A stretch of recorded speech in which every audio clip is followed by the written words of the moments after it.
फैबाय थानाय नै गाबोन समफोरनो जोंहा मा फैगासिनो मोसानाय नांगौना खननाय नांगौ रायजोफोर मोनसे फुल भिडिअ होनो थांगासिनो दङ साहित्य सभा बर' साहित्य सभायाव गिदिंनायखौथ' फुरा गिदिंबाय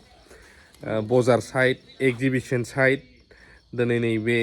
समावहाय आरो मोनसे थाम्बनेलाव नुदों नोंथांमोना आं लास्टाव बुंहैगोन बे मा आं भिडिअखौ प्ले खालामना होग्रोनोसै मैया आं रेकर्ड खालामनायफोरखौ रायजोफोर फाइनालि BSS बर' साहित्य सभायाव जों मोनफैबाय मोनाब्लाबो नैबे समावहाय फैथारबाय आरोना क'क्राझारनिफ्राय डाइरेक्ट देरहासार ब्रादार जों साहा लोंखांनायनि उनाव नैबे जोबोद मोजाङै आर्ट बानायदों समर ब्रह्म चौधुरि 1932 निफ्राय 1991 पलिटिशियान पइट खन्थाइगिरिबो सासे ससियेल वर्कार अल्स' नैबे जोबोद मोजां आर्ट बानायदों दा दारहानि सायाव हेलेनानि आर्ट 1986 निफ्राय 2001 लोगोसे भगवत सिंहनिखौथ' बयबो मिथिखायो ओरै माधुराम बर' लिरगिरि बिथाङाबो सासे साहित्य एकाडेमि एवार्ड बर' लानायफ्रा डिग्रि मास्टार डिग्रियाव फरायनो मोनो अस्ताद कमिनि कुमार नार्जारि बिथाङाबो सासे संगीत नाटक एकाडेमि एवार्ड मोननाय बड' डेन्सार सासे लिरगिरिबो कालचारनि बिराद बिहोमा गोनां ओमफ्राय नैबे चित्ररन्जन मुसाहारि गोबाङा बर' बिजाबफ्राव फरायनो मोनो बिथांमोननि नभेल बुक्स लिरनाय 1944 निफ्राय 2017 मायथाइसिम नन एज द फादार अफ बड' नभेल बर' नभेलनि बिफा ओमफ्राय दिबिचरन Brahma first modern sculpture of बर' बेखौ गासैखौबो आर्ट बानायदों दारहा सायाव ओमफ्राय लकेश्वर ब्रह्म बिथांनिखौबो पइट सासे writer culture activist social worker बर'नि बिथांनिबो गोबां बिहोमा दं बर' कालचारावहाय आरो नैबे रघुनाथ ब्रह्म बयबो सिनायखायो माबायदि आर्ट खालामदों 1902 निफ्राय 1968 सिम आरो गुबुन मोनसेया जाहैबाय प्रमद चन्द्र ब्रह्म बर' हारिमुआव बिथाङाबो सासे गोबांथार बिहोमा होलांनाय पइट सासे खन्थाइगिरि first ACS officer Assam civil service officer बर' कमिउनिटिनिफ्राय जायफ्रा बर' लादों बिसोर फरायनो मोनो आरो ओरै दङ कमल कुमार ब्रह्म जायफ्रा बर' लादों बिथांमोननि बिजाबखौनो दिनैसिम फरायनो गोनां जायो सासे राइटार ड्रामाटिस्ट ससियेल वर्कार एनएमएस एडुकेटर बेफोरबायदि फार्स्टआवनो जोङो बजाराव फैग्रोबाय आरोबाव दायो एग्जिबिसनाव हाबैनि सिगां बजाराव हाबफैबाय जोङो दायो माने बेदरनिल' ओरै माने जानाय फास्टफुडनि मानसिफोर बे थाबायग्रा लामा दायो नेक्स्ट जोङो थांगोन बजाराव गिदिंना फैबाय एग्जिबिसनाव दिन्थिफुंसालि नैबे एग्जिबिसनाव फैबाय जों खुलुमबाय सना बायदिसिना फाननाय एग्जिबिसनाव गथ'फोरनि जिखुनुआनो जाया मोनसे नुथायखौ आं बिराद नटिस खालामो बेफोरबायदि थुनलाइनि प्रग्रामफ्राव बे जाहैबाय बिजाबफोरखौहाय बायनायखौ बिजाबफोर नायफैनायखौ गोबां खम नुनो मोनो ओमफ्राय बांसिनै नायफैनाय बेरायफैनाय नुगोन खिन्थु बिजाबफोरनि बेलायाव जोबोद खम बिजाब बायग्राफ्रा समनि नोजोरथि नैबे जाहैबाय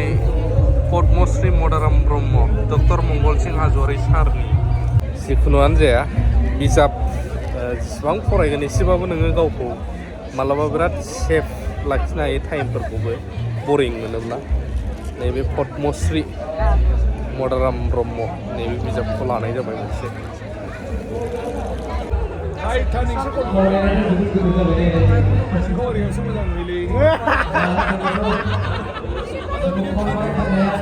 सार नोंथांखौ सान हर खामानि मावनायखौ गोबाङा नुदों नैबे बर' थुनलाइनि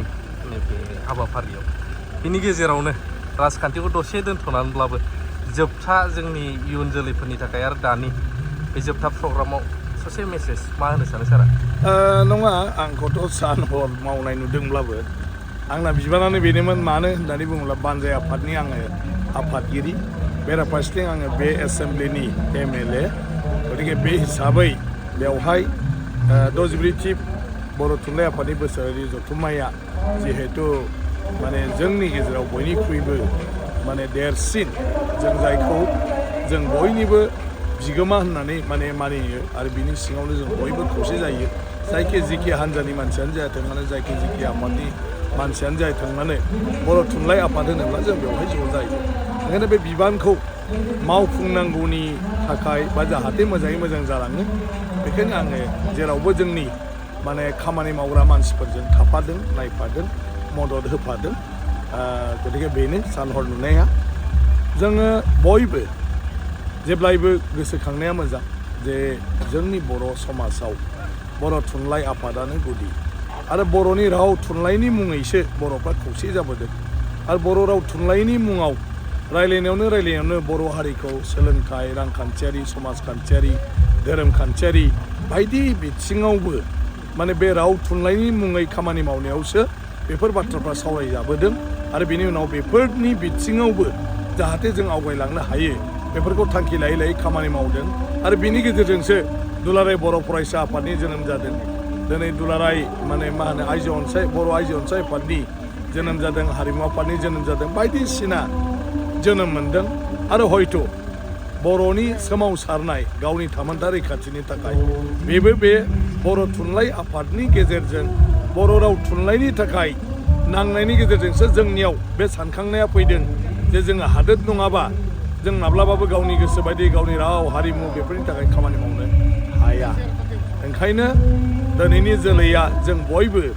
जोंनि राव थुनलाइया मोनसे जौगा थाखोआव सफैबायब्लाबो जों बेखौ साननांगौ जे जेरै अबस्थायाव दं बेखौ जों फोथांनानै लाखिनांगोन आरो इयुनाव बेखौ जोङो जौगालांहोनांगोन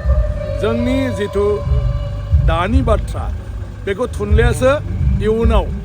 माने मा होनो 100 बोसोर 1000 बोसोराव माने जोंनि इयुन जोलैफोरनो खोन्थानो हागोन जे बर'आ मा बर'नि राव हारिमुआ मा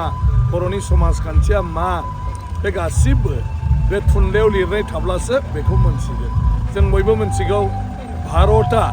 दिनै बुहुम नाङैनो बयजोंबो बाख्नायजानाय जे भारतनि जि सुबुं सोदोमस्रि बेनो मुलुगनि गेजेराव बयनिख्रुइबो गिबिसिन आरो भारतआ माने खुब माने हारिमुवारि माने बिथिङाव जौगासारनाय नाथाय बे बाथ्राखौ मानिफ्राय होनखो थुनलाइ बे थुनलाइया मामोन रामायण सलन्थाइमाया जायखौ बाल्मिकिया लिरदों बेयो मोनसे लिरनाय नालाय बेयो मोनसे थुनलाइ महाभारत जायखौ बेदबेसआ लिरदों बेयो मोनसे थुनलाइ बेबायदिनो धोरोमनि बेलायाव बेद बायदिसिना बे बिजाबफोर दं धोरोमनि पुरानफोर बेफोर जाहैबाय बै समाव जुदि बै समनि भारतनि सोदोमस्रिनि सायाव भारतनि सुबुं समाजनि सायाव भारतनि समाजखान्थिनि सायाव भारतनि रायजो खुंनाय राजा महाराजा जोहोलावजोफोर बेफोरखौ जुदि बेफोर सलन्थाइमायाव लिरनाय थायामोनब्ला दिनै हाजार बोसोरनि उनाव रावबो बेखौ मोनथिनाय नङामोन ओंखायनो बर'नि सोमोन्दै आगुआव लिरैखायनो जोङो बारा बर'नि सोमोन्दै मोनथिया ओंखायनो गाबोननि जोलैया जाहाथे जोंखौ गासैखौबो मोनथियो बेखायनो जों थुनलाइयाव आखाइ होनांगौ जों गासिबखौबो लिरनांगौ जों थैलांगोन नाथाय बे लिरनायासो जुगामि थागोन आरोखि ओंखायनो आंनि खावलायनाया बेनो दानि लाइमोनफ्रा बे बिथिङाव माने एसे नोजोर होनांगौ गोसो होनांगौ खालि साख्रि बाख्रि थांनानै थानाय थाखा फैसा खामायनाय बे बिथिंखौल' नायबा जाया हारि हिसाबै हारिनि राव थुनलाइनि बाथ्राखौबो जोङो सानफ्रोमबो नायफानांगोन जोङो माने जि हायो मावफालांनांगोन आरोखि दा बे 64थि बोसोरसालिया जथुम्मायाव बेनो आंनि मोनदांथि आरो बेखिनि बाथ्राखौनो आङो दिनै बुंबाय आरो गोजोन्थों अननायखौ बावहरग्रोनाय थाबाय दिनैनि जा हारिमु बिलिफां बेखौ मेहेर गोनां खालामनो थाखाय गोबां फावखुंगुर फावखुंग्रि बा रोजाबगिरि नोंथांमोननि सिगाङावहाय दहायनो सिनायथि होनानै गालांबाय रायजोफोर भिडिअखौ नोंथांमोना नुबाय मानगोनां बिश्वजित सारनि स्पिचखौबो आं होफाबावबाय दा लोगोसे खोथाया जाहैबाय जोंहा मैयानो कलाव रायलायलांदों जों बिराद गोबावनो आदा जेम्सआबो जोंना एक्टर जेम्सआ पिस एकर्ड खालामनो थांगासिनो दं होननानै जों मैयानिफ्रायनो सावरायदों मानो होनब्ला देरहासार इस्लारि एनिथिं एम जे बिथांमोनाथ' पिस रेकर्ड खालामखांखाबाय अर्थार माने हाबा जाखांबाय